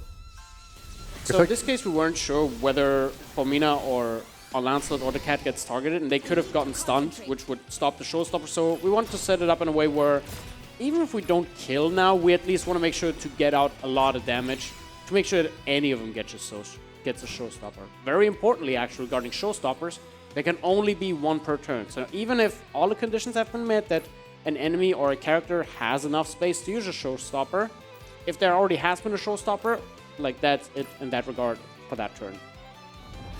Okay. Okay, that's fine. That's it. Yeah, if I hadn't used Smash with Lancelot in the previous turn, I would have won already. But at the same time, it was like a risk to not use it. Yeah, I was trying to play it safe. Yeah. Like all of these fights, are like you see them going well, but actually, like if I was unlucky, the boss could have acted like here, like early, and been in like showstopper territory, and my characters could have been like to the right. In that case, I could be in trouble. So it's like, especially if I start losing characters in my party, it'll be harder for me to prevent their showstoppers. And this has generally been going pretty well. Yeah, yeah, pretty good. It's like speeds. We have like 2 worlds left, 1 world. 1. Yeah, that's actually really fast. So, in total we have 1 more world left, which isn't like a super fast world, especially because there's still some variants in the scenarios that we can get. And we also have to actually get the world first. But after that world, it's going to be actually the final boss already, which isn't like a 2-minute fight. It does take a few minutes, but we are already kind of nearing the end of all of this. So, for this final world, unfortunately, we only get the choice of a singular world. So now we're basically just re-rolling which world we actually get. We want to see a world called Grelin, but we're usually going to see a Blossom world, whatever that one was called. I don't care, I don't like it. It's also slower. Grelin is a really good world if it goes right. Yeah, all the worlds that are remaining at this point. Oh, okay, that was good. quick. The It worlds- can take way longer. Yeah, sometimes it's been like 20 resets, and like yeah, that was okay. Okay, but yeah, at this point, all the worlds that are left are not like super good anymore. But this is like the best out of what's left. Even though that one's also like this one can be very volatile. Yeah, A lot of yeah, things can go wrong. I've had so many runs die in this world, but Yeah. but I have learned a few things to make things a little more predictable, at least of what's going on, or like I'll be able to like determine if something doesn't look right and load a save. Correct, because basically a lot of times So a very important thing for the rolling of this world, or getting this world in the first place, is that the game has autosaves, and it doesn't save at the end of an event, which is actually pretty nice. It saves when you talk to an event. Like right there, for example, we interact with this character, which means that the game autosaves and then plays the event, meaning that if we were to load the autosave, it's like this event hasn't even been triggered. You're in the what do you call it? In the situation you were in right before interacting with it, which is really nice, both just like casually, but also in our case. This world is also very RNG heavy in the sense that every time you interact with those frozen people, there's a chance that you get encounters. You're generally going to get 2 encounters, but once you've seen 2 encounters, we're going to try to do something calling rewind, because during conversations, you have a lot of different choices, and you can actually, like if you do an option, you realize, I kind of don't like that option, you're just going to rewind and redo whatever. And if we're fast enough, also, and once we've seen 2 battles, because that's kind of required anyway, we are able to rewind. That's not enough. What? We're able to rewind encounters, is what I was going to try to say. Because rewinding can re-roll whatever's going to happen. A lot of times, the actual It's going to be a result, little inconvenient, but the actual result of what's going to happen is rolled right on selection. Like, for example, whether you get an encounter or not, gets rolled right when you unfreeze that person. And we're going to be getting 2 fights with those green frogs, and they can be really annoying. You see, we have Formina on... Well, now I need to get rid of that too. Yeah. We have Formina only because we only have a limited amount of BP anyway. We're going to be able to use 5 attacks as long as we don't kill anything with a showstopper. And we want to make sure that we go before that frog, because the frog is able to call, like, welcome, whatever. I don't know what the move is exactly called, but what that move does is, you saw it in action here, it summons an extra enemy, which it can make the fight very annoying, but it also just slows it down a lot. So what we do is we ditch everyone else, and we only want the showstopper for Formina, because it's the only way we can reliably kill it, like, before it actually does something. What we're going to do is we're going to re-roll the fight until we have a favorable scenario. And I guess in this case, we just played it out because it wasn't worth resetting. But if we don't kill, depending on what happens, we might actually just reattempt the fight. Yeah, I think it might be best to leave Quick Shot out. I think some of the other attacks will be better for damage overall. Yeah, you usually don't have Quick Shot here. Yeah, I'm not really used to having Quick Shots. I was thinking yeah, Quick Shot is good. I'll keep it in. But it might be that this is coming down to like really gonna precise damage optimization. Yeah. And it's a little bit like so it'd be best if I use like a lot of two-handed hex to increase my combo rate in the showstopper first. So that's like basically the one issue here. If I use this, remember the turn discharge, yeah. Well, I'll also remove the Quick Shot now. Yeah. There. Actually, yeah. Threat response is actually ever so slightly stronger. Yeah, so this should be a way to win the fight, but as you saw, it's not necessarily guaranteed, because the combo rate increases with every tech used. We're trying to mostly have two-handed gun techniques. Well, this is optimal.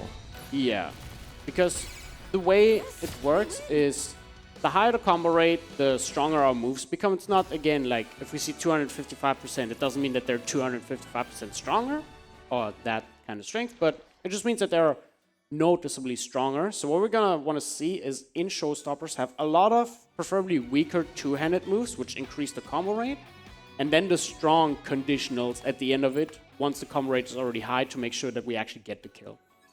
I think that's the last one, right? No, there's one more. Oh, one more. Okay. All right, the top right guy. So at this point, we've done 2 encounters. So now if there's any more, I should be able to avoid them. But this is going to be the last one, and after this, the game is going to roll like different events. So I need to make sure that I get some like favorable events here. So the goal right now is, you might have seen that little castle at the currently bottom of the screen. Oh, it's actually off screen right now. It's church, bathhouse, mines. Coal mine. Okay. Well, I can check. I'm gonna check the bathhouse, I guess. Yeah. So church ruins is the one that we don't want, because that means we have to go through 2 extra battles to get there. So if this isn't what we need... Yeah, that's not what we need. So what we did there is we made a save, because as Den said, the scenarios are getting rolled at some point between making the save and actually getting the scenarios. I think you mentioned a little more specific time recently, but we can't save after this point anyway. So we're just making the save here, re-rolling it a few times. And the idea is that we're trying to get into a castle to make...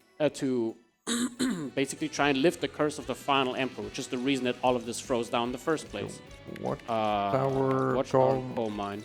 Yeah, okay, I can check this if it's here. Okay, it's here, so... Good. Yeah, we're gonna be fine now. So what we need to do is we need to get 2 gridgram shapes, which are hidden in any of the areas. Both, some of them by chance pitch, but we get like an assortment of potential scenarios that we can go through, or locations that we can go to. And for example, the watchtower and bathhouse are locations where if you go there and don't get a battle but just immediately find an item, it means that you don't get the key item, which is not good. There are the mines, where if we have a combat scenario that includes some story, so if it's blue instead of just red, which is purely combat, it means that there's also going to be a puzzle piece, and we need to get 2 puzzle pieces right now, meaning that because we saw the coal mine with a battle, we needed to check the watchtower whether it has a piece or not. Previously we checked the bathhouse, it didn't have a piece, so we just re-rolled. And important to note, I guess, right away as well, is that it's not going to be the only time we're getting those pieces. There's going to be a second part. We're going to get these pieces, get to the door, and be like, oh, some of it's not working. Like, there are more slots. These pieces don't fit in. And then we're going to get a second set of locations, which will include a few locations that we haven't seen. Not any new ones, just things that haven't been rolled before. As well as whatever we didn't interact with yet, or wherever we didn't get a puzzle piece out of yet. So it's basically like, it's very random. Things can go pretty wrong here, and this is where you have to reset a lot potentially if you just don't get the Ritgram pieces. But the battles themselves are not that much of a problem for the most part, because these enemies are not terrible. Except for that guy, but I just don't like how he looks at you. These guys are very freaky. Maybe. Oh, spoilers. Okay. It will be enough. I could have actually done a showstopper now that I think about it. That's fine. Think. Is faster. Alright, so we got the piece in the watchtower, and we know that there's a coal mine, available, so we're gonna go there and battle for a guaranteed piece. And then we have 2 pieces, which means we can once again make a save for the second time it roads these events to make sure that we again don't have to go to the church. As Dan mentioned, the church is the one location where to even check whether there's gonna be a piece or not, we have to go through 2 battles just to even unlock it. Okay. So I really wouldn't want to try that. Well, it's probably fine. Okay, good. Nice. Yeah, as long as I get a kill turn 1, it's really good, because that, once again, it increases my available BP, and then also it clears up some space from the timeline. And that'll probably do the job. You killed her. Maybe not.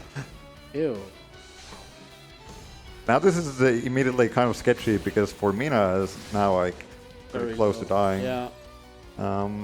Okay, that's going to be a slash interrupt. And poison fangs, so... I mean, you're not going to be able to do... Oh, wait, no, you quelled him. He has a bunch of... No, hold on. I'm going to... Yeah, just quell him and... no, but then that doesn't work. Okay, but I'll just do it like this. I suppose that's going to be enough. Yeah, okay, she survived, that's good. Oh, that's Overdrive? fine. Anyone? There you go. Oh, let that rock have it. Yeah, by the way, if I can... oh, let him have it! if I break these rocks, that will also give me BP. They count as like enemies. Yeah. No, they don't do anything. Now we have 7 BP, which is really good. Unfortunate, that's not going to work for me. The timer's not nice. This is actually completely messed up. I can't really do much at all. Stall of the others, I guess. Unless I just ignore the fact that... I don't know. Well, I can use Crunch. Yeah.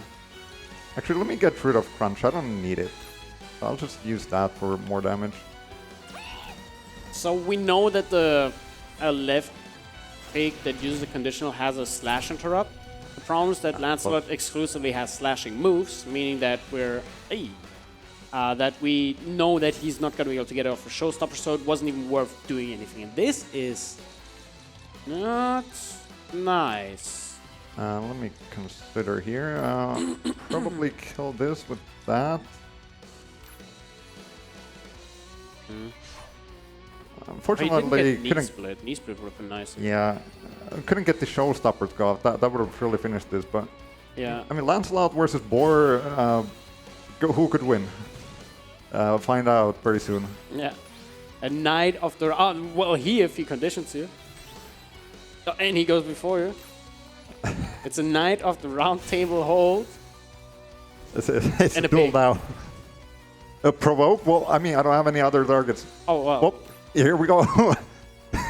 Take this. Let him have it. Flowing, enfeebling, smart, boasting, brusque, cutting, pursuant blade. My favorite move. That is what Lancelot is known for. Yep. His special move. Takes a little while to say that too. Just like anime moves always do. Yeah. Just wait until the anime adaptation of this game. Every episode has just one showstopper name. So we got the 2 pieces, meaning that we're gonna go to that gate. Notice that it kind of doesn't fit because the shapes are kind of weird, which is like, I don't fully remember, but the shape is also gonna look different in a bit as well. I don't know. But we need 2 more pieces, that's what we surely know. We're gonna go to the museum, which will trigger a second set of events, and we're gonna once again save before just to make sure we can re-roll it again. If it's gonna be the church and nothing useful. Because there's gonna be like another scenario that's possible, which also takes a little bit to get. But at the very least, it doesn't take as long. This is as fine. yeah, we have 2 mines. Yeah, that's... So Though it is unfortunate that Virtual's favor would be better because that means no combat. But actually, I end up doing 1 extra battle this way compared to what would be ideal. yeah, the But mines we're just are going to deal with that. Mines are consistent with this. Virgil's favor, you have to collect 5 pieces of wood, and every piece of wood can, or every like set of pieces of wood can have a red grand piece in between them. But mines are guaranteed, so at this point, honestly, might as well just go for it. The provoke was unfortunate. I couldn't get the kill now. Actually, we have the time. We could also just like try and, you can try Virgil's favor. Maybe we're gonna actually get it. That would be faster. Well, I'm already in this. But there's a second battle. I mean, you still have to do another one. Yeah, but after I'm done with this, then we're back to like kind of on track. Fair enough. Oh, nice. Oh, nice. Okay, at Oh, we least got I deflect, got the that's deflect. So this is what the werewolf could have done as well. There's protects in this game, meaning that you can tank an attack meant for another character. It's really good, especially in later fights or the final fight as well, where we really want Formina to survive. And if we see like an AoE move or something that could potentially target Formina, we are gonna make sure that she just doesn't take the brunt of it, because we really want to make sure that she is alive. If she's not alive during the final fight, it's kind of likely that we lose, or at the very least won't be able to win nearly as quickly. It's not guaranteed, we could still win, it's not good though. I don't think so. They're both slash really. interrupts. I'll just deflect, Yeah. I guess. Yeah, not a very good turn here. Yeah, both the bat and the pig actually have slash interrupts, and because we couldn't quell them both, we just decided that That doesn't Yeah. work. rapid cutter, right? Oh, rapid cutter. Oh, no, you need the other one for that. But Oh, Falcon Fire brings me all the way here. yeah, Falcon Fire is really fast. So, as mentioned before, a lot of basically every move has some kind of influence on the timeline, and some of these can move you way ahead. Falcon Fire is a little excessive because it moves you like half the timeline. Oh, okay, I think I lose. That might be 200%. Oh wait, no. Actually, no. I mean, if I get a showstopper, That could still be fine. this is definitely like this kind of sunken cost fallacy right here. But I'm gonna try.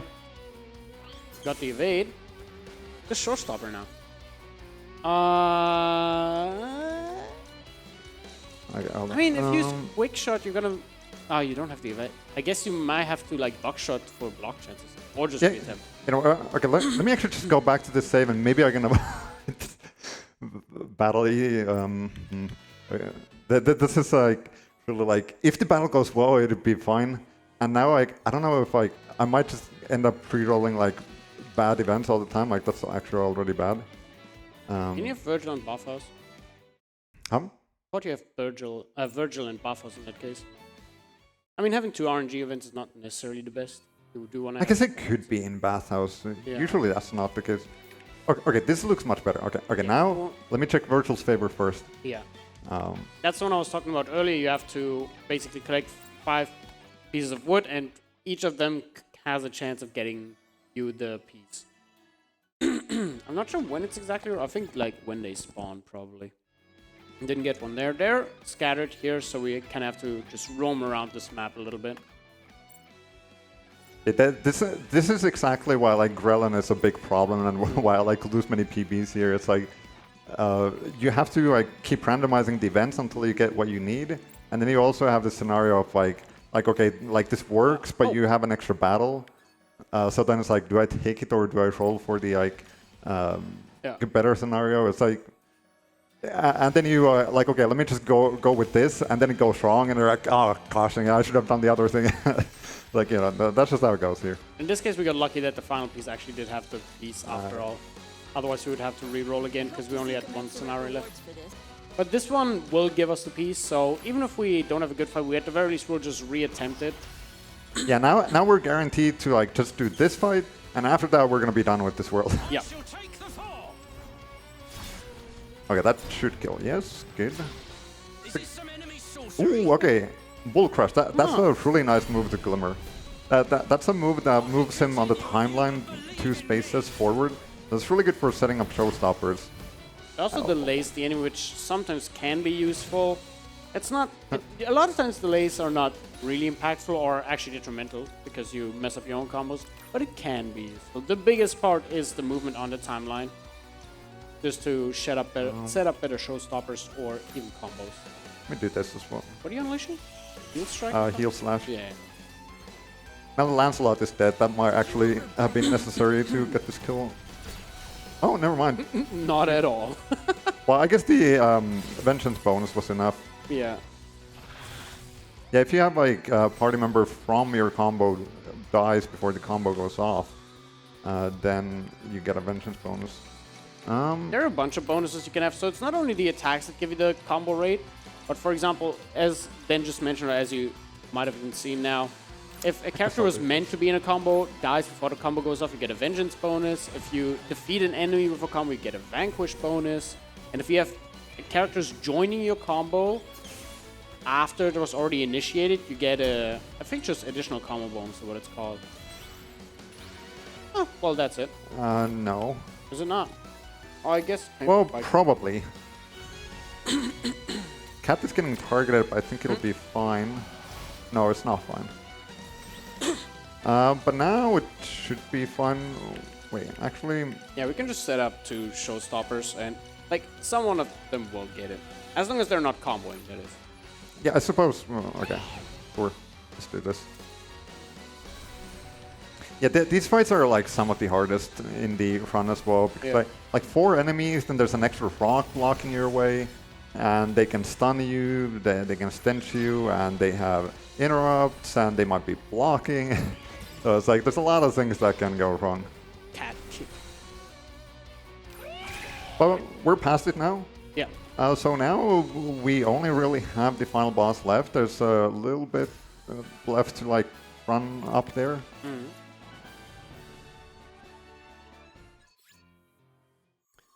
So, yeah. Now we're gonna break the seal. We're gonna figure out like all the curses of Final Emperor. Have like a few like this version of the scenario of Bonnie and Formina doesn't really, I guess, give some kind of conclusion because. Oh right. Oh yeah. The glitch. Yeah. So usually you're supposed to solve this puzzle, but just before ESA on a practice run, and then accidentally found a glitch where if you just mash in that specific piece, for some reason it just solves the puzzle for you. Yeah, it's like kind of like double input where you like use 2 different confirm buttons to like place it at the same time or something like that. The game like glitches out and it's like, oh, I guess it's done. But at the same time, it's really weird because it doesn't work with any other piece, and it also works in this specific like gridgram puzzle. We cannot replicate that anywhere else, it seems, because like you kind of hear that it works because you get a double input. It just does the thought sound like twice a year, but whenever you hear that in other scenarios, you just don't get it. So the whole idea was to collect shapes to fill out this Ritgram puzzle, but that Ritgram puzzle is too hard for us, so we're just gonna not solve it, and that guy's gonna be like, oh, I hate it when people don't solve puzzles, I'm gonna do it myself. And then the story just continues. You got an option to like solve it yourself before coming here, or come here. If you come here, then that guy can solve it for you, and also the battle will be easier. But you get a different ending. Yeah. We're gonna add Administrator Gold now. We're gonna make sure that he has, at the very least, Guardian program to be able to defend. There could have been a random drop to allow us giving him a move that kicks him out of the fight. Nice self-destructing, but we didn't get it this time, so it's not that big of a deal. And now we're fighting this. Like, I don't know why this, but it's there and it's gonna be there twice. I was actually like doing the final bosses without the mech for some time, but And I realized, like, okay, just like add some safety Yeah. to the front. So this fight is... The first one is not that complicated. You see the boss already has debuffs. We didn't really talk much about buffs and debuffs, but every stat, mostly like, or namely attack, defense, and speed, can be influenced. It can be buffed or reduced by up to 3 stages. And they stack. So if you have like 2 buffs and 3 debuffs, you're gonna have 1 debuff in total. This boss, or this form of the boss, starts with -3 attack, which is just nice because it means that he won't be dealing as much damage. We're also going to be trying to slow the enemies down a little bit with Sparkling Mist, an AoE move that Administrator Gold has. We're not going to use it every single time, but every now and again, because speed, outside of just like influencing where you're going to be in the timeline, it also apparently reduces your accuracy. It's just something that, I don't know if the game actually tells you about that. I know you told me about that. I think like, it's in the leading up to tutorials. this. It might be. I didn't read that. There's like a huge tutorial section, and it's like nobody's gonna like read and remember all of that. And along with you are those like 4 Terracotta Warriors. They can be a little bit of a nuisance because they have 3 things they can do. They can either defend, which just means they won't be taking damage that turn, under most circumstances. They can tackle, which means they're going to be blocking everything that comes in before them. But once they've done their tackle, they're not going to be blocking anymore, so you can deal a lot of damage. They block really well. So instead of dealing 90 damage, you deal 2. or 0. Yeah, 0 can A lot of the also time, actually, there's 0. Yeah. And then they can use Tremor as well, which Wait, this is a combo? Follow me, everyone. I didn't even think about that. That really That's worked. really nice. So a really important thing about interrupts in this fight specifically, we didn't really mention it because it wasn't relevant. Interrupts are unblockables, meaning that even if the enemy is in a guarding stance, they will not be able to actually guard that attack and they'll take the full force of it. On top of that, interrupts are strong. So we're going to be trying to use interrupts from Administrator Gold and Formina for the most part, just to try and pick them off real quick. We also have Speculation, which also means that every kill will give us an extra BP, meaning that we have a lot of BP to use now. And at this point, we're basically just trying to set up a few combos, potentially getting rid of Administrator Gold by like just hoping that he takes a lot of damage just to free up space on the timeline. And the fight is pretty much done whenever we get a Formina showstopper, because at this point, she's really, really strong. I think we actually have 8 BP right now. Every move is 1 BP, 9 moves, really easy. Plus, this guy shows up every now and again, who's actually a little bit annoying in the second fight, but we'll get to that. He basically shows up at the end of every other turn, I believe, and shoots twice at a random target. Right now, he's doing a showstopper, though, which can be annoying. Or like he's set up for showstopper because everyone else is far away, which is a lot of times we're trying to, I guess, slow down a little bit by not doing anything with the cat. If we would be comboing with the cat, the boss would be getting a showstopper, and a showstopper on the final boss just means you lose because he has a lot of AoE moves and they're all strong and he has a decent amount of BP. They don't cost that much either. So we're really just trying to make sure that we don't see any showstoppers from the enemy. And I think this turn should probably be. Yeah, should be fine. The space one is going a little slowly, but it's fine. Yeah. We're getting through it. Oh, that's already enough. Okay. Nice. I offer respect to your courage. So Yeah, one even more French fight response got in. left. If everything goes well, maybe like about 5 minutes. Yeah, the time... but I might lose her, so Maybe, you know. yeah, a lot of things can happen. Time end is not on killing the final boss, but once you kill the final boss, the way many SaGa games work is that you then like go all the way until the credits play, and that's when time happens. Same with this game. So after the final boss, there's gonna be like 10 more seconds of dialogue at most, like maybe 500. Not a lot. So, in this fight, we also have multiple enemies. We have these flying Channer. He loves I us think that. we get it. Let us fight. Let us fight. Shoulder to shoulder. That doesn't look Stop scrolling through. We get it. Okay. You still didn't let him finish the line. You're gonna scroll through him again. You're gonna say that again. Let us fight. Shoulder This is Oh no. Okay, you finished it. So on the final fight, every that's- character has a voice line, and if you cancel a voice line by scrolling to another character, you just keep repeating it, which can make this it is really funny. it's not very good. No. I'm just gonna overall with it. But maybe the cat is going to get the kill if I'm lucky. So in this fight, we also have 3 enemies along with the final boss, which means that we can get 3 extra BP. It's generally pretty nice. What we're trying to do is we're trying to pick off these enemies. If they're using Blaster, they also guard everything that happens before them. So we're trying to either move after them or we focus on the ones that aren't using Blaster. Like for example, one of them is using Spellbind. The other one is using a, I think these guys have chains, right? Or pursuits and chains. Yeah. I Either think way, chains. Yeah. Oh, actually, those guys are gonna chain, which could give them an overdrive, which could be problematic. It'll be fine. Don't worry about it. Oh, by the way, we didn't get the tutorial for chains yet, so... Yeah. If you don't know how this game works yet in this final boss, by the way, here's some info.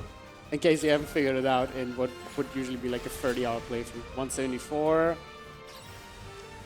40% is 100%. Oh, on Formina too. Oh, that's... Okay, that's a reset. Yeah, I think I'm gonna just re-attempt this. That's it. So we have a paralyzed cat, we have a petrified Formina, we have Lancelot, who is, I guess, completely worthless, and we have a tank. Now that looks a lot not much better. to come out of that, yeah. Let us fight, shoulder to shoulder, friend. So the main differences in this fight is that you have different enemies accompanying the boss.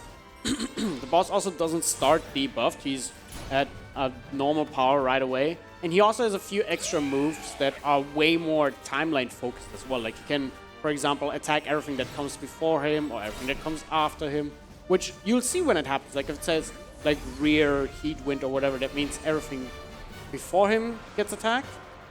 Or everything after him, sorry, but you can move everyone away. Like you can react to what he does for the most part. But he also has Still Blade, which is a decent amount of damage. Oh, plus good it targeting. buffs him. Yeah, that's really nice. I mean, it's not a lot of damage because they were blocking, Yeah. but I really want to kill those first We before anything else. really want Tristan to mostly focus on the channelers. He can focus on the boss, but the boss specifically, we really try to not touch too much. We like debuff him maybe a little bit with a damage down, but that's about what we do for the beginning. This boss is particularly difficult because once you get past the half HP range, which is also possible to be... Ooh, nice. It can also be triggered by Tristan because it's the end of the turn. The boss... sorry. The boss will start a move called Emerald Union. That move is strong. Really, really strong. It's like the big, flashy super attack from this boss. And the way we go about this fight is we're trying to edge him rather safely to about 50%, usually like 55, 60% health, to make sure that Tristan doesn't mess with us. And then we set up a showstopper for Formina to seal the deal. In this case, we're not quite able to kill, so we're just gonna potentially get a combo out, but this should be fine for now. Another Right, we tutorial, didn't- by the way. Yeah, right, you reset the fight, that's why. Well, no, I didn't get a protect tutorial before. No, you did, the flick. Lancelot limited, but then you reloaded. Oh, right, okay, Yeah. yeah, it was earlier. So Guardian program is essential in this fight because we really want to make sure that Formina doesn't get stunned or killed or petrified.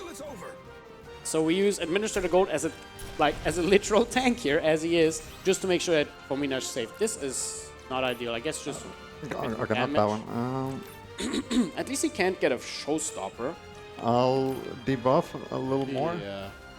We really want to make sure that Tristan does not show up and just over damages him, because we don't know how long it'll take for us to get the showstopper at this point. It's not looking crazy, especially because the boss is currently set up. This is not nice. Like, I think he's gonna get over damaged. I think you just have to go in. Like, Shockwave is gonna deal enough damage that Tristan's gonna over damage. Okay, one more flowing slash, then. And we also get a like, yeah. Oh, okay. Earth Dragon? Oh, Chest Boss. That's a rare one. I don't even know that move. It also get a defense stone. Okay, this is gonna kill the cat, which frees up some time from the space from the timeline. Ah, this could be fun. Yeah, Smart Shot and Gatling Cutter, I think. Oh, do we have No, to? Gatling Cutter. Oh, wait, is- it's the Oh, wait. Yeah, you should No, be fine with uh, Cross Slice too. I can do it with this. Yes.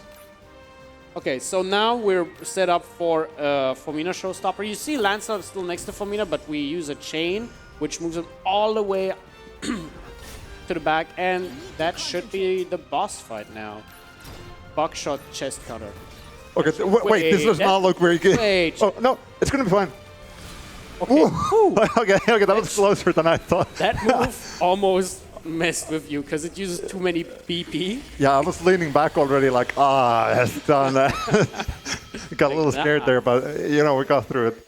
Time's coming up now, by the way, once we hit the credits. So, I don't remember when exactly like you'd have yeah, there's a little bit of dialogue. I'm trying to, like, say it, like, exactly. Hands-free. Okay, it's like 3, 2, 1, time. Nice, GG's. Okay. Yeah, that was a pretty good run all around. I had a pretty safe estimate because there's a lot of RNG, that there's a lot of things that can go wrong. Yep. And most of those things didn't happen. I had a little bit of like some issues here and there, but overall that was pretty good. I mean, the only thing that really went wrong was the final boss at the end where you got petrified and like a little bit of Krellin, but outside of that, it was honestly totally fine, barely any resets. Yeah, pretty good. I don't think that's a PB in RTA. I mean, there's a lot less timers. I wouldn't know either way, but it's pretty close to my PB anyway. Really nice run. Yeah. So thanks for having us, and I'm really glad to showcase some SaGa speedrunning. It's you know, the combat system. Hopefully, I can give like a good showcase of like how fun the combat is in this game. I highly recommend to check it out. It is a very like unconventional kind of RPG, but if you found it interesting, then I definitely recommend the game. Yeah. Anything else?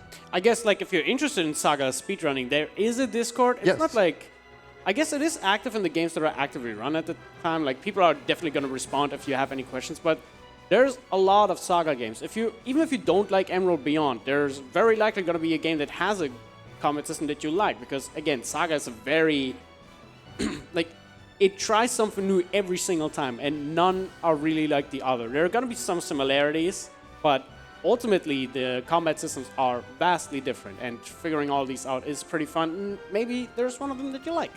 Yeah. I'll be there, so like if you're interested in like speedrunning this, maybe you can come there and contact me, and I can help you like set everything up and you know all of that. But with that, I think we'll be off.